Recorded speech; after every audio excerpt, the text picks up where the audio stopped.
O Senhor é o Criador. Ora, é simples. Se Ele definiu o que existe, Ele definiu tudo o que foi por Ele mesmo criado. E no capítulo 44, verso 24, diz: assim diz o Senhor, que te redime, o mesmo que te formou desde o ventre materno. Eu sou o Senhor que faço todas as coisas, que sozinho estendi os céus e sozinho espraiei a terra. Criação. Sem ajuda, o único Criador. E no 45:12 diz: eu fiz a terra e criei nela o homem, as minhas mãos estenderam os céus e todos os seus exércitos, e a todos os seus exércitos dei as minhas ordens. Percebam o sentido de criar e de organizar as coisas. A palavra ordens aqui tem sentido de mandamento desde o texto hebraico. Então o Senhor mandou que as coisas fossem como são e que elas aconteçam, que elas exerçam a sua própria existência do modo que Ele determinou. Decreto do Senhor, poder decretivo, poder criador. E o 18, concluindo esse trecho: porque assim diz o Senhor que criou os céus, o Deus que formou a terra, que a fez e a estabeleceu, que não a criou para ser um caos, mas para ser habitada. Eu sou o Senhor e não há outro. Fez com propósito, fez como fez e como ela está, fez para si. Eu sou o Senhor, diz o nosso Deus. Portanto, poder criador, decorrente dos seus decretos. Poder controlador. Este é um aspecto muito importante. Os que rejeitam a maneira que nós lemos as Escrituras, rejeitam porque entendem o seguinte: atentem por favor. Deus determinou certos pontos-chave da existência. Entendem estes. Determinou certos pontos-chave e o restante deixou plenamente livre para que funcione como as pessoas façam funcionar. Então vamos dizer assim: foi determinado por Deus que o Senhor Jesus nascesse em tal tempo, de tal mulher, em tal lugar. Isso foi determinado por Deus. Mas não é determinado por Deus a camisa que você escolheu vir aqui hoje. Isso é da tua liberdade. A pessoa com quem você se casou, isso é da tua liberdade. Então faz uma diferença entre o que o Senhor decretou e o que o Senhor não decretou, deixando a liberdade humana para o seu desenvolvimento. Queridos, isso é absolutamente impossível. E a sua própria experiência talvez permita que você entenda sobre o que estou falando. Quando uma variável fica fora de controle, tudo pode ser alterado. Tudo. Deus teria controle sobre algumas coisas e outras deixaria livres. Não teria controle sobre nada. Teria que viver intervindo, viver modificando, viver corrigindo a rota.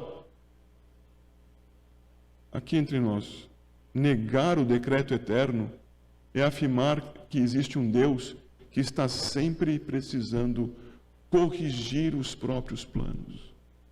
Esse é o Deus Todo-Poderoso. As Escrituras falam do Deus que determinou as coisas, que tendo determinado as faz cumprir. E o texto nos traz exemplo disso. Veja comigo, por favor, 44, 25, e daí nós vamos até o 45, 5. Você vai ver pela simples leitura, 44, 25. Quanto à palavra anunciada por verdadeiros e por falsos profetas. 25.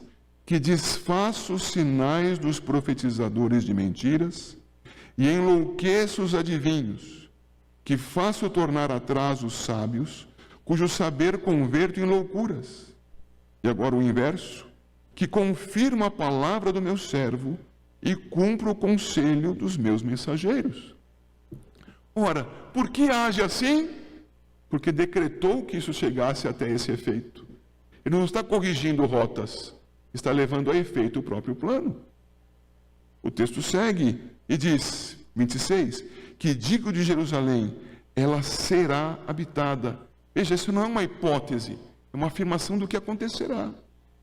E das cidades de Judá, elas serão edificadas. E quanto às suas ruínas, eu as levantarei. Isso vai se repetir ao finalzinho do 28. Será edificada Jerusalém, o templo será fundado. Tudo isso são afirmações do Senhor, não especulações de alto risco. Afirmações daquele que tem controle sobre tudo e faz cumprir o seu decreto. É dito também no versículo 27, que digo à profundeza das águas, seca-te, e eu secarei os teus rios. Percebam a abrangência do poder do Senhor como controlador, para que o seu decreto se cumpra. É quanto à palavra proferida, é quanto ao estabelecimento dos povos, particularmente de Israel, é quanto à própria natureza, e o texto ainda continua dizendo que é quanto à política, que digo a Ciro, verso 28, ele é meu pastor, e cumprirá tudo o que me apraz. Que digo também a Jerusalém, já lemos, refere-se a Ciro, e o 45:1, assim diz o Senhor ao seu ungido, a Ciro, a quem tomo pela mão direita, para abater as nações ante a sua face, para descingir os lombos dos reis, e para abrir diante dele as portas que não se fecharão. Por favor, pensem na abrangência dessas palavras.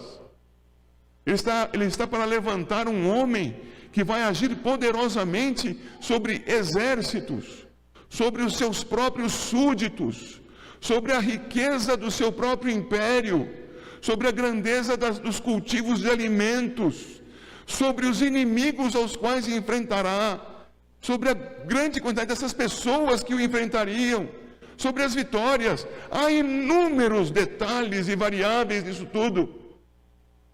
E sobre cada um deles Deus diz, será assim. Ele é o soberano, que tudo decretou e que faz cumprir, porque é de tudo o controlador. O texto vai seguir dando as mesmas características mais adiante. O verso 2, eu irei adiante de ti, endireitarei os caminhos tortuosos, aqueles que parecem que vão dar errado, parecem aos olhos dos homens. Deus sabe o que com ele se dará. Quebrarei as portas de bronze e despedaçarei as trancas de ferro, aqueles caminhos que têm certeza que não vão dar certo no plano do Senhor, vão ter suas consequências e serão produtivas quanto ao seu decreto. Ciro os cumprirá. 3, dar-te-ei os tesouros escondidos e as riquezas encobertas. O Senhor vai dar meios para que Ciro cumpra aquilo que ele determinou que fosse cumprido. E então tem uma palavrinha importante aqui, para que tudo isso? Verso 3, para que saibas que eu sou o Deus de Israel, que te chama pelo teu nome, que tem domínio sobre ti, que sou o teu Senhor. Os irmãos estão me acompanhando nisso? E nós estamos estudando aqui hoje sobre o decreto eterno de Deus. Decreto do Deus único existente e soberano sobre tudo e sobre todos, e que no seu decreto deu a definição do que é bom e do que é mal. Tem poder para anunciar aquilo que vai acontecer, não com uma previsão, mas porque ele assim estabeleceu. É o Criador de todas as coisas, e sendo o Criador, as conhece e as determinou como quis, e as controla. Controle absoluto sobre a sua criação. Ele também é o Redentor. E ainda bem, não?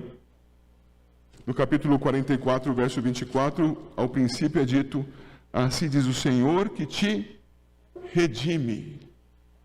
E depois, no 45, verso 17, Israel, porém, será salvo pelo Senhor com salvação eterna.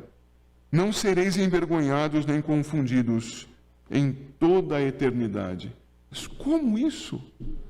porque o Senhor assim determinou, tem feito cumprir e o fará até o último dia, chamado dia eterno.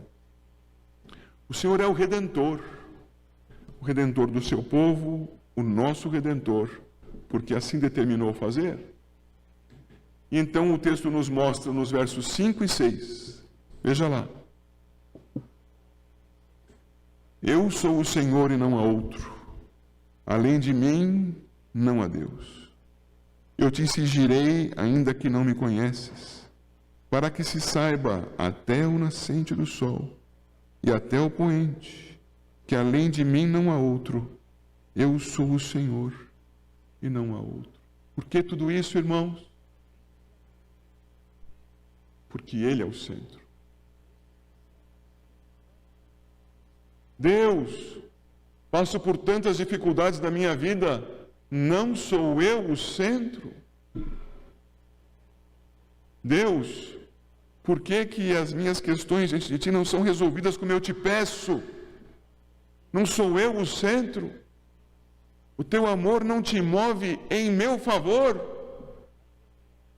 Para a Tua redenção, sim. Mas tudo o que acontece tem a Deus no centro. Bem ou mal sobre as nossas vidas, para a glória do Senhor. Que isso seja marcante no seu coração. Que a soberania de Deus que se expressa no seu decreto eterno e que nós vemos acontecendo na criação, na sua conservação, no seu controle, na redenção que Ele aplica, tudo isso tem sentido porque é para Ele. E então, meus caros, eu concluo essa meditação na palavra com essa frase para nós completarmos. Se cremos nas Escrituras, então cremos fundamentalmente no Deus Todo-Poderoso e Soberano, que decretou tudo o que existe e acontece.